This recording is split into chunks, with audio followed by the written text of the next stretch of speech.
జగన్‌కి EC shock ఇచ్చిందని వింటున్నాం. కొత్త వాళ్ళని ప్రమోట్ చేశారని వింటున్నాం.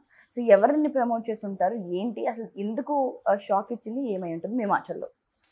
ఇది యాక్చువల్‌గా రొటీన్‌గా జరిగేదే. ప్రతి ఎన్నికల్లో గూడా ఆహ్, చాలామంది ఐఏఎస్, ఐపీఎస్ ఆఫీసర్‌లు మార్చేయడం, కలెక్టర్లు మార్చేయడం అనేది జరుగుతుంది.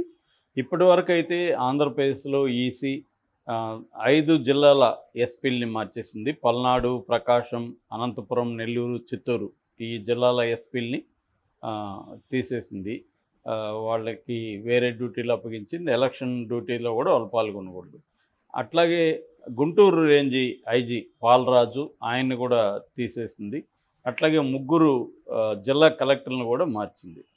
ఇప్పుడు కొత్తగా ఏమైందంటే ఇంటెలిజెన్స్ ఆహ్, డీజీ డైరెక్టర్ జనరల్ ఆయన ఆహ్, పిఎస్ఆర్ ఆంజనేయులు అంటారు ఆయన్ని, రామాంజనేయులు. ఆయన్ని కూడా తీసేశారు. అట్లాగే Vijayawada CP commissioner of police Kranthi Rana Tata ఆయన్ని కూడా తీసేశారు. వీళ్ళిద్దరూ జగన్‌కి అనుకూలంగా ప్రవర్తిస్తున్నారని ఎప్పటినుంచో పురంధరేశ్వరి కంప్లైంట్లు ఇస్తూనే ఉంది. తెలుగుదేశం వాళ్ళు కూడా వందలాది కంప్లైంట్లు ఇచ్చారు.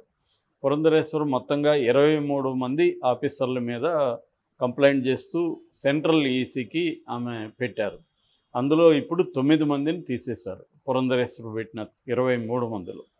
అయితే ఇప్పుడు వీళ్ళ స్థానంలో కొత్త వాళ్ళని నియమించారు. ఈరోజు వాళ్ళు ఛార్జ్ తీసుకుంటున్నారు వాళ్ళిద్దరు కూడా ఐజీ స్థానంలో.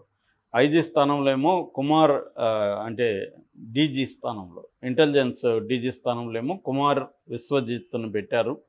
ఆయన ఇంతకుముందు గతంలో కూడా 2019లో కూడా ఆయన ఇలాగే ఏబి వెంకటేశ్వరరావు ఉన్నప్పుడు తీసేసి ఈయన పెట్టారు. అప్పుడేమో రివర్స్లో వైసీపీ కంప్లైంట్ ఇచ్చింది ఏబి వెంకటేశ్వరరావు మీద. దాంతో ఆయన్ని పక్కన పెట్టి ఇదే కుమార్ విశ్వజిత్ని అప్పుడు కూడా ఎన్నికల టైంలో పెట్టారు. ఇప్పుడు మళ్ళీ ఆయన వచ్చాడు. అదొక యూనిక్ థింగ్ అనమాట. అయితే జగన్ అధికారంలోకి వచ్చినాక ఆయన స్థానంలో స్టీఫన్ రవీంద్రన్ తీసుకొచ్చాడు. బట్ సెంట్రల్ నుంచి క్లియరెన్స్ రాలేదు. అందుకని స్టీఫన్ రవీంద్రన్ పక్కన పెట్టి మనీష్ కుమార్ని కొద్ది రోజులు పెట్టుకున్నారు. ఆ తర్వాత ఈ పిఎస్ఆర్ రామాంజనేయుల్ని పెట్టారన్నమాట. సో ఈ రామాంజనేయులు వచ్చిన తర్వాత కంప్లీట్గా వైసీపీకి అనుకూలంగా పనిచేస్తున్నాడు. తెలుగుదేశం శ్రేణుల్ని వేధిస్తున్నాడు. ఇంటెలిజెన్స్ పేరుతో ఫోన్ ట్యాపింగ్లంతా కూడా చేస్తున్నాడు. ఇలాగ ఎప్పటి నుంచో ఆరోపిస్తున్నాడు. అందుకని ఆయన పక్కన పెట్టారు. మామూలుగా అయితే ఎప్పుడైనా కూడా ఇలాంటివి జరిగినప్పుడు ఏం చేస్తారంటే ఒక 3 పేర్లు సజెస్ట్ చేయమని చీఫ్ సెక్రటరీని ఆదేశిస్తారు. సో అలాగా ఈ పోస్ట్కి 3 పేర్లు చేస్తే అందులో ఈ కుమార్ విశ్వజిత్ని సెలెక్ట్ చేసుకున్నారు. ఈయన 1994 బ్యాచ్.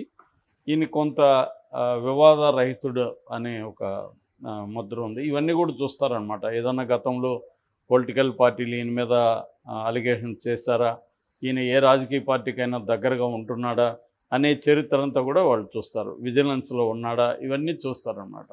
సో అవన్నీ చూసి క్లీన్ రికార్డు ఉందనేసి మళ్ళీ ఆయనకే ఇచ్చారు. ఇక విజయవాడ సిపిగా ఉన్న క్రాంతి రాణా టాటా కూడా తెలుగుదేశం శ్రేణుల మీద విపరీతంగా దాడులు చేయించడం, కేసులు పెట్టించడం ఇవన్నీ చేస్తున్నాడు. మొన్న జగన్ మీద రాళ్ళు పడిన కేసులో కూడా బోండా ఉమ్మాని ఇరికించడానికి ఆయన శాయశక్తులు కృషి చేశాడనే ఆరోపణలు ఉన్నాయి. అందుకని దుర్గారావు అనే ఒక సంబంధం లేని ఒక అబ్బాయిని తీసుకొచ్చి ఆ ఒడ్రి బస్తీ నుంచి ఆ దుర్గారావుకి దీంట్లో సంబంధం ఉంది. అతను A2 అని, A1 ఏమో సతీ అలియాస్ సతీష్. అతను కూడా సేమ్ కాలనీలో ఉంటాడు. బట్ సతీష్కి దుర్గారావుకి సంబంధం లేదు. సతీష్ వాళ్ళ నాన్నతో దుర్గారావు పరిచయం ఉంది తప్ప సతీష్తో పరిచయం లేదు అనేది కూడా దుర్గారావు మనకి టీవీలో చెప్పాడు. సో దుర్గారావుని 16న తీసుకెళ్ళి దాదాపు ఒక 4-5 రోజులు అతన్ని ఇల్లీగల్ కస్టడీలో పెట్టుకొని కోర్టును కూడా అమర్చాడని చెప్తున్నారు. ఎందుకంటే కోర్టు దీని మీద ఒక సెర్చ్ పిటిషన్ వేసినప్పుడు సలీం అనే అడ్వకేట్ వేసినప్పుడు కోర్టు ఒక సెర్చ్ కమిటీని ఏర్పాటు చేసింది. ఆ సెర్చ్ కమిటీ వెళ్ళి వెతికితే ఎక్కడా లేదు. మామూలుగా పోలీసులు ఏం చేస్తారంటే ఇల్లీగల్ కస్టడీలో ఇటువంటి కేసుల్లో ఏం చేస్తారంటే పోలీస్ స్టేషన్లో పెట్టుకోరు వాళ్ళు. ఎందుకంటే అడ్వకేట్లు హెబియస్ కార్పస్ కూడా వేస్తారు. హెబియస్ కార్పస్ వేసినప్పుడు ఏమవుతుందంటే పోలీసులే సెర్చ్ చేసి తీసుకురావాలి, లేదా సెర్చ్ కమిటీలను ఏర్పాటు చేసినప్పుడు కోర్టు ఒక కమిటీని అపాయింట్ చేస్తుంది. ఈ కమిటీ వెళ్ళి అన్ని పోలీస్ స్టేషన్లు చెక్ చేస్తుంది. అందుకని వాళ్ళు తెలివిగా ఏం చేస్తారంటే ప్రైవేట్ గెస్ట్ హౌస్ల్లో రహస్యంగా పెట్టేస్తారు. పెట్టేసి అక్కడ వాళ్ళని టార్చర్ చేయడం కానీ లేదా వాళ్ళని వేధించడం కానీ అక్కడ వాళ్ళని పెట్టుకొని చేస్తారన్నమాట. వీళ్ళు కూడా ఇప్పుడు ఈ క్రాంతి రాణా కూడా ఈ అబ్బాయిల్ని ఇలాగే పెట్టుకున్నారు. అందులో మైనర్లు కూడా ఉన్నారు. సో క్లియర్గా ఇది చట్ట ఉల్లంఘన, రాజ్యాంగ ఉల్లంఘన, కోర్టుల ఉల్లంఘన. సో అందువల్ల కూడా ఇతని మీద బలమైన వ్యతిరేకత వచ్చింది. ఈసీ కూడా దగ్గరగా పరిశీలించింది ఈ కేసును. ఈసీ కూడా ఇతను పిలిచి వివరణ కూడా అడిగింది, వివరణ ఇచ్చాడు కూడా. సో ఈ క్రమంలో అతన్ని పక్కన పెట్టేశారు. ఇప్పుడు వీళ్ళిద్దరిని ఆల్రెడీ రామాంజనేయులు, సీతారామాంజనేయులు కావచ్చు, క్రాంతి రాణా కావచ్చు, వీళ్ళిద్దరిని కూడా పక్కన పెట్టేసి వీళ్ళకి ఎలక్షన్ డ్యూటీలు కూడా వేయకూడదు అనేది ఆదేశించారు. సో ఇప్పుడు వాళ్ళ స్థానంలో కుమార్ విశ్వజిత్ ఏమో డీజీ ఇంటెలిజెన్స్, ఈయన ప్లేస్లో క్రాంతి రాణా ప్లేస్లో ఏమో రామకృష్ణ వచ్చాడు. ఈయన ఏసీబీలో గత కాలంగా ఉన్నాడు, కొంతకాలంగా. ఈయనకి ఏంటంటే ట్రాక్ రికార్డు చాలా బాగుంది. అంటే ఏ పార్టీ అధికారంలో ఉన్నా ఆ పార్టీ మాట ఆయన వినడం అనేది ఆయనకు ఉంది. అందువల్ల ఆయనకి విపరీతంగా ట్రాన్స్ఫర్లు జరుగుతుంటాయి. ఈ వైసీపీ వచ్చిన తర్వాత కూడా ఆయన ఇసుక కుంభకోణానికి సంబంధించి స్ట్రిక్ట్గా ఉన్నాడని ఆయన్ని ట్రాన్స్ఫర్ చేయించారనమాట, అక్కడ ఇసుక మాఫియా. సో అలాగా ఆయనకి మంచి పేరు ఉంది. సో ఆయన్ని ఇప్పుడు సిపిగా వేశారు. సో దీనివల్ల ఎవరికి నష్టం, ఎవరికి లాభం అనేది చూసుకున్నప్పుడు ఖచ్చితంగా వైసీపీకి నష్టం. ఎందుకంటే వైసీపీకి అనుకూలమైన intelligence DG and Vijayawada CP ఉన్నప్పుడు వైసీపీకి ఎంతో కొంత మేలు ఖచ్చితంగా జరుగుతుంది. ఆ మేరకు వైసీపీకి ఇప్పుడు నష్టం అని చెప్పచ్చు. అయితే వీళ్ళేమో ఈ వైసీపీకి కావాలని అయితే నష్టం చేయరు, బ్యాలెన్స్గా ఉండే అవకాశం ఉంది. ఆ మేరకు కొంత డెమోక్రటిక్గా ఎన్నికలు జరగడానికి ఇటువంటి చర్యలు అయితే అవసరం. ఇది దేశవ్యాప్తంగా కూడా అవసరం. నిజానికి బీజేపీ గవర్నమెంట్ ఉన్న చోట్ల ఈ పని చేయట్లేదు. స్టేట్ గవర్నమెంట్లు బీజేపీ ఉన్న చోట వాళ్ళకి అనుకూలమైనగానే ఈసీ ప్రవర్తిస్తుంది. ఇప్పుడు ఓవరాల్గా ఈసీ తీసుకున్నప్పుడు మోడీకి అనుకూలంగా ప్రవర్తిస్తుంది. మొన్న మోడీ డెలిబరేట్గా యాంటీ ముస్లిం స్పీచ్ ఇచ్చినప్పుడు కూడా మోడీ మీద కనీసం నోటీసులు కూడా పంపించలేదు, చర్య తీసుకోలేదు.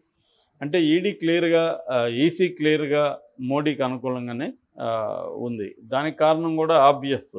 ఎందుకంటే ఈసీలో ఉండే 3 ఎలక్షన్ కమిషన్ ఆఫీసర్ని మోడీ అధీనంలో ఉండే కమిటీ, దాంట్లో మోడీ ఉంటాడు, కేంద్ర మంత్రి ఉంటాడు, అపోజిషన్ లీడర్ ఉంటాడు. కానీ మెజారిటీ వీళ్ళిద్దరు కాబట్టి వీళ్ళిద్దరు చెప్పినట్టే అవుతుంది. ఫైనల్గా మోడీ ఎవరిని అనుకుంటే వాళ్ళనే పెడతాడు. కాబట్టి మోడీ పెట్టినప్పుడు ఆయన కంట్రోల్లో వీళ్ళు ఉంటారు కదా. సో ఇది జరుగుతుంది అన్నమాట.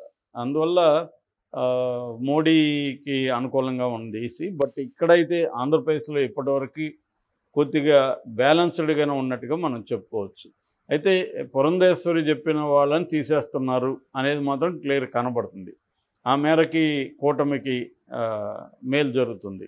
ఎందుకంటే చంద్రబాబు బీజేపీతో పొత్తు పెట్టుకోవడానికి 2 కారణాలు. ఒకటి, పోల్ మేనేజ్మెంట్లో తనకి ఉపయోగపడుతుంది. యంత్రాంగం అంతా కూడా జగన్కి అనుకూలంగా ఉండకుండా కొంతవరకు బ్యాలెన్స్ అవుతుంది అనేది చంద్రబాబు ప్లాను. అందువల్ల గ్రౌండ్ లెవెల్లో పోల్ మేనేజ్మెంట్ ఈజీ అవుతుంది, అధికార యంత్రాంగం నిరంకుశత్వంగా వ్యవహరించదు అని ఆయనకి ఐడియా ఉంది. అందుకని అది ఒక రీజన్. రెండో రీజన్, మళ్ళీ బీజేపీ అధికారంలోకి వస్తుంది కాబట్టి తనని వేధించకుండా, రేపొద్దున తనని జైలుకి పంపించడం అవన్నీ చేయకుండా ముందు జాగ్రత్తగా ఆయన పొత్తు పెట్టుకున్నాడు ఈ 2 కారణాలతో. సో ఫస్ట్ కారణం ఆయనకి ఇప్పుడు హెల్ప్ అవ్వడం మొదలుపెట్టింది. అయితే ఈ పరిణామాల పట్ల తెలుగుదేశం క్యాంప్లో ఫుల్గా ఆనందం అయితే లేదు.